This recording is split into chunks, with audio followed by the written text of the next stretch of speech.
Hello hi everyone, welcome back to Banu's kitchen and vlogs. మీరు ఎలా ఉన్నారండి? నేనైతే చాలా బాగున్నాను. మీరందరూ కూడా బాగుండాలని మనస్ఫూర్తిగా కోరుకుంటున్నాను. ఈరోజు ఒక బ్యూటిఫుల్ రెసిపీతో ముందుకైతే వచ్చేసాను. మటన్ బోన్స్ సూప్ కాకుండా మనం రైస్, చపాతీ, అలాగే దోశ దేనిలోకైనా కూడా చాలా ఇష్టంగా తినే విధంగా మటన్ బోన్స్తో గ్రేవీ కర్రీలా అయితే ప్రిపేర్ చేసి మీకు చూపించబోతున్నానండి. మటన్ స్మెల్ అంటే తెలియకుండా, అలాగే ఇష్టం లేని వాళ్ళు కూడా చాలా ఇష్టంగా తినే విధంగా ఎలా ప్రిపేర్ చేసుకోవాలో ఈరోజు వీడియోలో మీతో షేర్ చేసుకుంటాను. అలాగే ఇది బోన్ ఫ్రాక్చర్స్ అయ్యే వాళ్ళకి, కాల్షియం డెఫిషియన్సీ ఉన్న వాళ్ళకి ఈ కూర చేసి పెడితే చాలా ఇష్టంగా తింటారు, చాలా హెల్తీగా కూడా ఉంటారనమాట.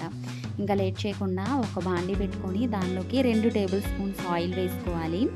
2 లవంగాలు, యాలకులు, అలాగే 3 లవంగాలు, 2 ఇంచులు దాల్చిన చెక్క ముక్కలు 2, అలాగే ఒక బిర్యానీ ఆకుని వేసుకొని 1 టీ స్పూన్ వరకు జీలకర్ర వేసుకొని ఈ స్పైసెస్ని కాస్త ఫ్రై అవ్వనివ్వాలి. అవి ఫ్రై అయిన తర్వాత మీడియం సైజు ఆనియన్స్ని సన్నగా ముక్కలుగా కట్ చేసి వేసుకోవాలి. అలాగే కట్ చేసి పెట్టుకున్న ఒక పచ్చిమిర్చి చీలికల్ని వేసుకోవాలి. వేసుకొని ఒకసారి స్పూన్తో బాగా కలిపి మూత పెట్టి మగ్గనివ్వాలి. ఆనియన్స్ మగ్గేలోగా ఒక మీడియం సైజ్ మిక్సీ జార్ తీసుకొని దానిలోకి ఒక 3 టమాటోస్ని ఇలా ముక్కలుగా కట్ చేసి వేసుకోవాలి. వేసుకొని మూత పెట్టి ప్యూరీలా ప్రిపేర్ చేసుకొని పక్కన పెట్టుకుందాం. ఆనియన్స్ మనకి 50% కుక్ అయిన తర్వాత వాటిలోకి 1 టేబుల్ స్పూన్ వరకు అల్లం వెల్లుల్లి పేస్ట్ని వేసుకొని అది ఆయిల్ ఇలా బయటికి రిలీజ్ అయ్యేంత వరకు కూడా ఫ్రై చేసుకోవాలి. ఇప్పుడు 2 టీ స్పూన్ల కారం, అలాగే 1/2 టీ స్పూన్ పసుపు, 1 టీ స్పూన్ ధనియా పౌడర్, 1/2 టీ స్పూన్ జీరా పౌడర్, అలాగే మటన్ మసాలా 1 టీ స్పూన్ వరకు వేసుకొని ఈ స్పైసెస్ని ఆయిల్లో కలిసేంత వరకు, పచ్చివాసన పోయేంత వరకు ఫ్రై చేసుకుంటే సరిపోతుంది. మరీ ఎక్కువ ఫ్రై చేసుకుంటే మాడిపోతుంది అన్నమాట, మనకి చేదొచ్చేస్తుంది కూర. ఇప్పుడు మనం ముందుగా శుభ్రంగా 2-3 సార్లు కడిగి పెట్టుకున్న మటన్ బోన్స్ని అయితే వేసుకోవాలి.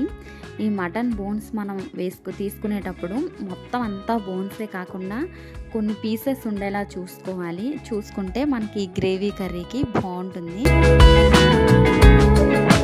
సూప్ చేసుకునేటప్పుడు అయితే మొత్తం బోన్సే తీసుకుంటే బాగుంటుందండి. ఇది గ్రేవీ కర్రీ కాబట్టి కాస్త పీసెస్ ఉండేలా చూసుకోవాలి. వేసుకొని ఒకసారి బాగా కలిసేలాగా కలుపుకోవాలి. ఈ టైంలోనే మనకి చాలామందికి ఈ మటన్ నుండి వచ్చే డిఫరెంట్ స్మెల్ వల్ల మనకి మటన్ తినడం చాలామందికి ఇష్టం ఉండదు కదండి. అలాంటి వాళ్ళ గురించి ఆయిల్, అల్లం వెల్లుల్లి పేస్ట్ అన్నిట్లో కలిసి వీటిని బాగా మగ్గనివ్వాలండి. మూత పెట్టి మగ్గి వాటర్ రిలీజ్ అయ్యి అదంతా కూడా ఎవాపరేట్ అయ్యి ఇలా చక్కగా ఆయిల్లో మనం ఈ బోన్స్ని, పీసెస్ని ఫ్రై చేసుకోవాలి. అప్పుడు ఆ మటన్లో ఉండే స్మెల్ అంతా పోతుంది, కూర మనకి టేస్టీగా ఉంటుందన్నమాట. కూర టేస్ట్ బాగుంటుంది, స్మెల్ పోయి మనకి చాలా ఇష్టంగా తింటారు. ఇలా చక్కగా ఫ్రై చేసుకున్న తర్వాత దీనిలోకి మనం ముందుగా ప్రిపేర్ చేసి పెట్టుకున్న ప్యూరీని వేసుకోవాలి.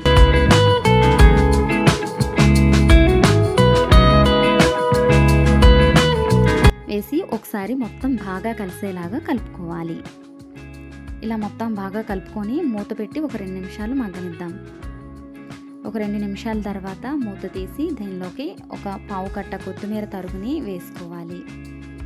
వేసుకొని ఒకసారి బాగా కలిపి, నాకు పెద్ద కుక్కర్ లేదు అందుకని చెప్పేసి బాండీలో అయితే చూపించాను మీకు వీడియో గురించి. మీరు స్టార్టింగ్ నుంచి కూడా కుక్కర్లోనే ప్రిపేర్ చేసుకోవచ్చండి. మొత్తం ప్రిపేర్ చేసిన తర్వాత చిన్న కుక్కర్లోకి అయితే నేను ట్రాన్స్ఫర్ చేసుకుంటున్నాను ఈ కర్రీని. అలాగే ఆ బాండీ కడిగిన వాటర్ని కూడా యాడ్ చేస్తున్నాను. 3 గ్లాసెస్ వరకు నేను వాటర్ని అయితే వేసుకొని బాగా కలుపుకోవాలి. అప్పుడు అన్ని స్పైసెస్ కూడా బాగా మిక్స్ అవుతాయి. అలాగే కుక్కర్కి రబ్బరు, అలాగే విజిల్ పెట్టేసి మూత పెట్టుకొని మంటని లో ఫ్లేమ్ లేదా మీడియం ఫ్లేమ్లోకి మాత్రమే అడ్జస్ట్ చేయాలి. హైలో పెట్టి అస్సలు విజిల్స్ పెట్టుకోకూడదు. మీడియం ఫ్లేమ్లో పెట్టి నేనైతే ఒక 13 నుంచి 15 విజిల్స్ వచ్చేంత వరకు కుక్ చేశాను. చల్లారిన తర్వాత మూత తీసి చూస్తే మనకి ఈ బోన్స్ నుంచి చక్కగా గుజ్జు అనేది బయటికి సపరేట్ అయ్యి మనకి మంచిగా గ్రేవీ అయితే కుదిరిందండి, చాలా బాగుంది. ఒకసారి స్టవ్ ఆన్ చేసి 1 నిమిషం కుక్ చేసుకుంటే సరిపోతుంది. వాటర్ ఎక్కువగా ఉన్నాయనుకుంటే ఆ వాటర్ దగ్గర పడేంత వరకు కూడా మీరు కుక్ చేసుకోవచ్చు. ఇలా చక్కగా మనకి బోన్స్ నుంచి మొత్తం బయటకు వచ్చిన తర్వాత చూసారా చక్కగా కుక్ అయ్యాయి మొత్తం అన్నీ కూడాను. చివరిగా దీనిలోకి ఒక పావు టీ స్పూన్ వరకు మటన్ మసాలా పౌడర్, అలాగే 2 టీ స్పూన్ల వరకు కొత్తిమీర తరుగుని వేసుకొని ఒకసారి బాగా మిక్స్ చేసుకోవాలి. బాగా మిక్స్ చేసుకొని స్టవ్ ఆఫ్ చేసుకోవాలి. చల్లారిన తర్వాత ఇంకా దగ్గర పడుతుంది కాబట్టి మనం ఇలా ప్రిపేర్ చేసుకొని స్టవ్ ఆఫ్ చేసుకొని సర్వ్ చేసుకుంటే ఎంతో టేస్టీగా ఉండే మటన్ బోన్స్ మసాలా కర్రీ అయితే రెడీ అయిందండి. మీరు కూడా తప్పకుండా ట్రై చేయండి. ఇలా గ్రేవీని మనం సైడ్ డిష్గా దేనికైనా యూస్ చేసుకోవచ్చు. మనకి రైస్లోకి బాగుంటుంది, బిర్యానీకి బాగుంటుంది, రోటీ చపాతి అలాగే దోశ అన్నింటిలో కూడా చాలా బాగుంటుందండి. ఇష్టం లేని వాళ్ళు కూడా ఇలా తయారు చేస్తే ఇష్టంగా తింటారు. వీడియో నచ్చింది అనిపిస్తే తప్పకుండా లైక్ చేసి మన ఛానల్ని సబ్స్క్రైబ్ చేసుకోండి.